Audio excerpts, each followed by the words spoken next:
మాజీ ఎమ్మెల్యే అక్రమాలు అన్నీ కావు.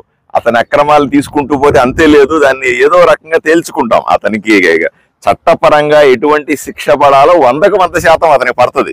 కానీ దాన్ని దృష్టిలో పెట్టుకొని అతను చేసి ఈ రోడ్డు ఏర్పాటు చేయడంలో, దీని డిజైన్ లో, లేదా ఇక్కడ ల్యాండ్ ని తీసుకోవడంలో చేసిన అక్రమాల దృష్టిలో పెట్టుకుని ఈ రోడ్డుని, ఇది కేంద్ర ప్రభుత్వం సంబంధించిన ప్రాజెక్ట్, నేషనల్ హైవేలకు సంబంధించిన 241 కోట్లు నరేంద్ర మోడీ డబ్బులు తీసుకొచ్చి ఖర్చు పెట్టి చేస్తా ఉన్నాం.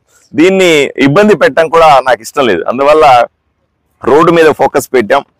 సుమారుగా 70% పనులు ఇప్పటికే పూర్తయినాయి. అంటే ఈ మనకున్నటువంటి 5.2 కిలోమీటర్ల మేర రోడ్డు ఇప్పటికే పూర్తయింది. ఇంకొక 30% పనులు మాత్రమే మిగిలి ఉన్నాయి.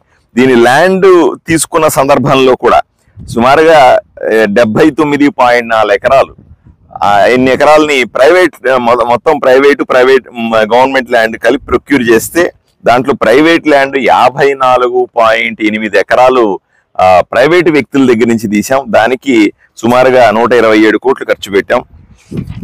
అలాగే ప్రభుత్వ భూమి కూడా దీంట్లో ఉంది. ప్రభుత్వ భూమిని కూడా సుమారుగా 24.6 ఎకరాలు ప్రభుత్వ భూమి కూడా దీన్ని ప్రొక్యూర్ చేసి ఏదో విధంగా దీన్ని పూర్తి చేసే ప్రయత్నం చేస్తా ఉన్నాం. నాకు నమ్మకం ఉంది. ఇక్కడ కాంట్రాక్టర్ కూడా చంద్రశేఖర్ గారు ఉన్నారు. రండి చంద్రశేఖర్.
ఈరోజు ఆదోని బైపాస్ ని నిర్మిస్తా ఉన్నాం.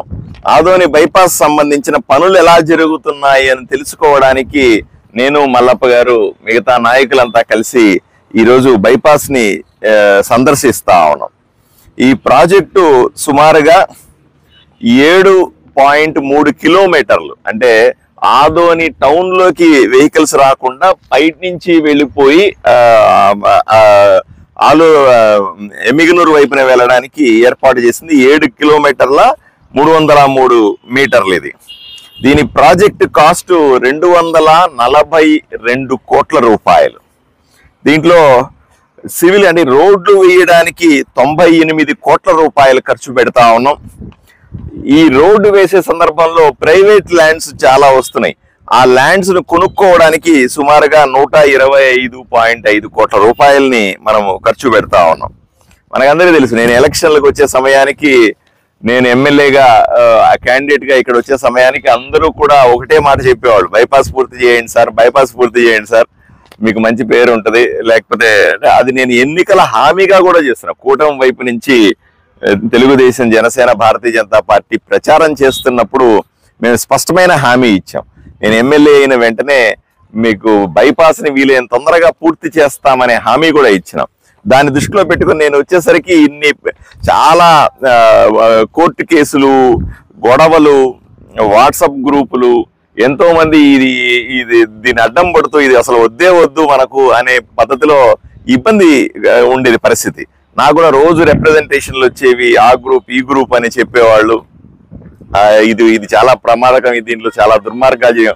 100% ఇంతకు ముందు వైఎస్ఆర్సిపి ప్రభుత్వంలో దీంట్లో ఈ బైపాస్ ని అక్వైర్ చేయడం, ల్యాండ్ అక్వైర్ చేయడంలో కానీ, అంటే ఆ పొలాలను తీసుకునే విషయంలో కానీ, ఇక్కడ ఉన్నటువంటి పొలాలను ఆక్రమించుకునే విషయంలో కానీ, దీన్ని అక్రమంగా మలచడంలో, వీటన్నింటిలో కూడా అక్రమాలు జరిగిన మాట వాస్తవమే. దాన్ని నేను ఎక్కడా కూడా డీవియేట్ అవ్వట్లేదు. ఎన్నికల సమయంలో చెప్పినాను, ఇప్పుడు కూడా చెప్తా ఉన్నా. తప్పనిసరిగా ఎన్నో పొలాలని ఈ రోడ్లు ఆక్రమించుకొని దీన్ని రకరకాలుగా ఇబ్బంది చేసిన మాట వాస్తవమే. ప్రజలు ఎంతో మంది ఇబ్బంది పడ్డారు. కానీ వాటిలన్నిటినీ ఇప్పుడు గత ప్రభుత్వం అన్ని అక్రమాలు చేసింది. మాజీ ఎమ్మెల్యే ఎన్నో అక్రమాలకు పాల్పడ్డాడు. ఈ రోడ్డు వేసే సందర్భంలో ఎన్నో రకంగా ఇబ్బంది పెట్టాడు. దాని దృష్టిలో పెట్టుకుని దీన్ని ఆపలేం కదా. అందువల్ల బైపాస్ ని పూర్తి చేసి ఈ ట్రాఫిక్ సమస్యకు పరిష్కారం ఇవ్వాలన్న ఉద్దేశంతో మనం ముందుకెళ్ళాం. ఎందుకంటే మాజీ ఎమ్మెల్యే అక్రమాలు అన్నీ కావు. అతని అక్రమాలు తీసుకుంటూ పోతే అంతే లేదు, దాన్ని ఏదో రకంగా తేల్చుకుంటాం. అతనికి చట్టపరంగా ఎటువంటి శిక్ష పడాలో 100% అతనికి పడుతుంది. కానీ దాన్ని దృష్టిలో పెట్టుకొని అతను చేసి ఈ రోడ్డు ఏర్పాటు చేయడంలో, దీని డిజైన్ లో, లేదా ఇక్కడ ల్యాండ్ ని తీసుకోవడంలో చేసిన అక్రమాల దృష్టిలో పెట్టుకుని ఈ రోడ్డుని, ఇది కేంద్ర ప్రభుత్వం సంబంధించిన ప్రాజెక్ట్, నేషనల్ హైవేలకు సంబంధించిన 241 కోట్లు నరేంద్ర మోడీ డబ్బులు తీసుకొచ్చి ఖర్చు పెట్టి చేస్తా ఉన్నాం. దీన్ని ఇబ్బంది పెట్టడం కూడా నాకు ఇష్టం లేదు. అందువల్ల రోడ్డు మీద ఫోకస్ పెట్టాం. సుమారుగా 70% పనులు ఇప్పటికే పూర్తయినాయి. అంటే మనకున్నటువంటి 5.2 కిలోమీటర్ల మేర రోడ్డు ఇప్పటికే పూర్తయింది. ఇంకొక 30% పనులు మాత్రమే మిగిలి ఉన్నాయి. దీని ల్యాండ్ తీసుకున్న సందర్భంలో కూడా సుమారుగా 79.4 ఎకరాలు, ఎన్ని ఎకరాలని మొత్తం ప్రైవేట్ గవర్నమెంట్ ల్యాండ్ కలిపి ప్రొక్యూర్ చేస్తే దాంట్లో ప్రైవేట్ ల్యాండ్ 54.8 ఎకరాలు ప్రైవేటు వ్యక్తుల దగ్గర నుంచి తీసాం. దానికి సుమారుగా 127 కోట్లు ఖర్చు పెట్టాం.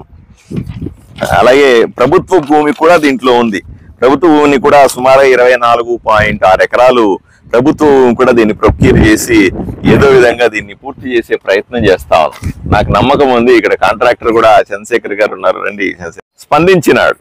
అంటే అప్పటికి ఎన్నో ఇబ్బందులు ఉన్నప్పటికీ, అంటే 3 సంవత్సరాల ముందే ఈ ప్రాజెక్ట్ అయినప్పటికీ కూడా రకరకాల కారణాల తర్వాత పని ఆగిపోతే ఈ కాంట్రాక్టర్ ఇబ్బంది పడతా ఉన్నాడు. నేను పని చేయకపోతే ఎట్లా సార్, ఆగిపోయింది, ఈ డబ్బులన్నీ ఎలా అవుతాయి అనే సందర్భంలో అతను ధైర్యం చెప్పి ఇతను కూడా మీరు పని చేయండి, డబ్బులు తీసుకొచ్చి ఇచ్చే బాధ్యత నాది, ప్రభుత్వాన్ని ఒప్పించే బాధ్యత నాది అని నేను అన్ని భుజం మీద వేసుకొని అన్ని నా మీదే బాధ్యత తీసుకొని చేయడం వల్ల పని సకాలంలో ముగించడానికి సాధ్యమైంది. ఆయన కూడా చాలా స్పీడ్ గా పనులు చేస్తాను.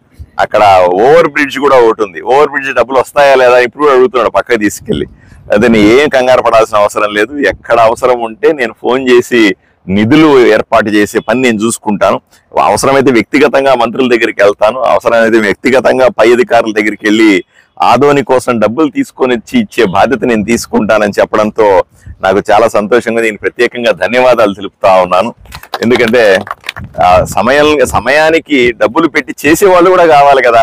మనము హామీలు ఇస్తాము, మనం చెప్తాం, కాంట్రాక్ట్ కూడా మంచి కాంట్రాక్టర్లు కావాలి, వచ్చి వాళ్ళు ముందు పడి చెయ్యాలి, చేసి మళ్ళీ మన సహకారం కూడా ఎప్పటికీ ఉంటది అనే ఉద్దేశంతో మనల్ని నమ్మి ఈరోజు బైపాస్ రోడ్ని పూర్తి చేస్తున్న కాంట్రాక్టర్ గారికి, అలాగే నన్ను ఆశీర్వదించిన ఆదోని ప్రజలందరికీ కూడా ప్రత్యేకంగా ధన్యవాదాలు తెలుపుకుంటా ఉన్నాను. ఏది ఏమైనప్పటికీ కూడా ఇంకొక మహా అంటే 3 నుంచి 6 నెలల సమయం, ఇంకొక 2 కిలోమీటర్ల రోడ్డు పూర్తి చేయాల్సి ఉంది. బహుశా ఈ జనవరి ఫిబ్రవరి సంక్రాంతి పండగ కానీ సినిమా రిలీజ్ అయినట్టుగా సంక్రాంతి రిలీజ్ లాగా సంక్రాంతి కన్నా పెట్టుకుందాం, లేదా ఉగాది కన్నా పెట్టుకుందాం, ఆ రెండిట్లో ఏదో ఒకటి చేసుకోవాలి మనం. అంటే ఇది నిజంగానే ఆదోనికి పండగ. ఈ బైపాస్ రోడ్డు పూర్తయి అందరూ కూడా హ్యాపీగా దీంట్లో నుంచి వెళ్ళిపోయి ఆ ట్రాఫిక్ అంతా డైవర్ట్ అయ్యి అందరూ ఇటు నుంచి వెళ్ళిపోయి ఎమ్మిగనూరు వైపున కానీ హైవే కానీ ఎక్కేస్తే ఇది ఆదోని ప్రజలందరికీ కూడా ఒక పండగ లాంటిది. తప్పనిసరిగా సంక్రాంతి పండగ కానీ, లేదా మిస్ అయితే ఉగాది పండగ కానీ, వీలైతే ఒక కేంద్ర మంత్రి గారిని తీసుకొని వచ్చి, మా హైవేల మంత్రి నితిన్ గడ్కరీ గారు కానీ, లేదా ఇంకెవరైనా పెద్దల్ని తీసుకొని వచ్చి తప్పనిసరిగా దీన్ని పెద్ద ఎత్తున ప్రారంభోత్సవం చేసి మన సంతోషాన్ని తెలుపుకుంటామని ఆదోని ప్రజలకు తెలియజేస్తా ఉన్నాను.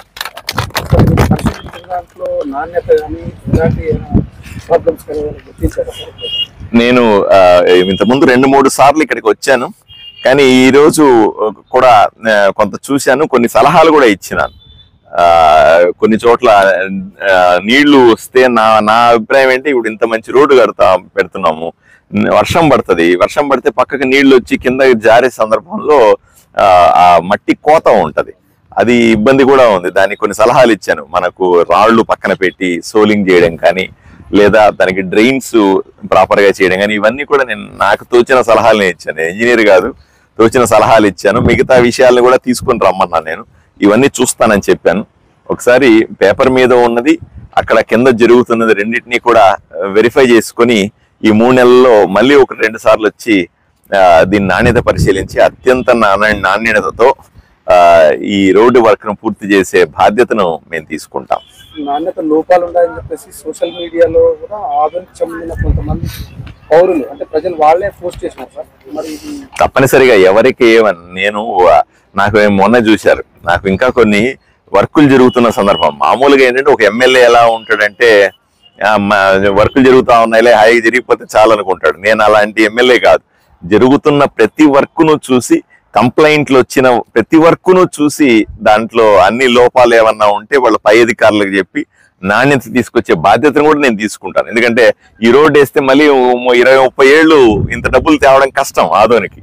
కాబట్టి ఎవరికైనా ఏమైనా అనుమానాలు ఉంటే, ఎవరైనా నా పలానా చోట ఇబ్బంది ఉంది, నాణ్యత లోపం ఉందంటే నా దృష్టికి తీసుకొస్తే నేను కూడా కాంట్రాక్టర్తో మాట్లాడి కానీ, లేదా అధికారులతో మాట్లాడి క్రాస్ చెక్ చేసి నాణ్యతతో కూడినటువంటి రోడ్డు వేయించే బాధ్యత, నాణ్యతతో కూడినటువంటి వర్కులు ఆదోన్లో చేయించే బాధ్యత నేను తీసుకుంటాను. దయచేసి నా దృష్టికి తీసుకురావాల్సిందిగా కోరుతా ఉన్నాను.